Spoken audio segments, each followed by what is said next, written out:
सोचिए, अगर किसी देश के डिफेंस मिनिस्टर पर ही आतंकवादी हमला हो जाए तो उस देश की सुरक्षा व्यवस्था पर कितना बड़ा सवाल खड़ा हो सकता है। पश्चिम अफ्रीका के माली से एक चौंकाने वाली खबर सामने आई है, जहां एक बड़े आतंकी हमले में देश के डिफेंस मिनिस्टर की मौत की खबर सामने आई है। लेकिन सवाल ये है कि इतना बड़ा हमला आखिर हुआ कैसे, और क्या इसके पीछे दुनिया के खतरनाक आतंकी नेटवर्क में से एक अल-कायदा का हाथ है। आइए इस पूरी घटना को आसान भाषा में समझते हैं।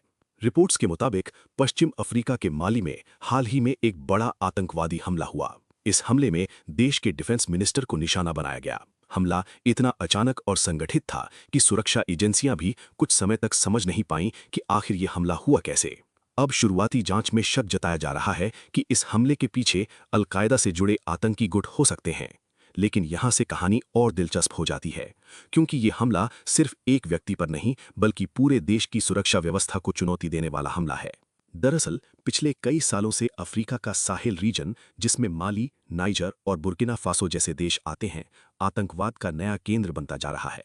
यहाँ कई आतंकी संगठन सक्रिय हैं, जिनमें अल-कायदा और इस्लामिक स्टेट से जुड़े गुट शामिल हैं।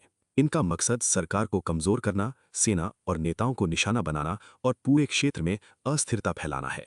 अगर किसी देश की सेना के बड़े नेता को ही निशाना बनाया जाए तो ये सिर्फ एक हमला नहीं बल्कि एक मनोवैज्ञानिक दबाव बनाने की कोशिश होती है। इससे जनता में डर फैलता है और आतंकवादी ये दिखाना चाहते हैं कि वो कहीं भी हमला कर सकते हैं। लेकिन असली बात अभी बाकी है। अफ्रीका में बढ़ता आतंकवाद अब सिर्फ स्थानीय समस्या नहीं रहा। कई रिपोर्ट्स के अनुसार वहां ग्लोबल टेरर नेटवर्क्स तेजी से फैल रहे हैं। अगर ये स्थिति ऐसे ही जारी रही तो आने वाले समय में अफ्रीका दुनिया का नया आतंकवाद हॉटस्पॉट बन सकता है। इसका असर सिर्फ अफ्रीका तक सीमित नहीं रहेगा।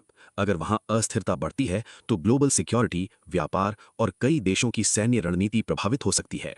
भारत के भी अफ्रीका के कई देशों के साथ डिफेंस और ट्रेड संबंध हैं, इसलिए इसका असर जियोपॉलिटिक्स पर भी पड़ सकता है।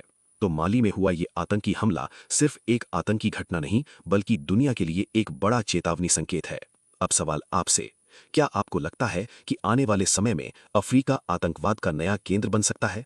अपनी राय कमेंट में जरूर बताइए और डिफेंस और जियोपॉलिटिक्स की ऐसी ही बड़ी खबरों के लिए चैनल को सब्सक्राइब करना मत भूलिए।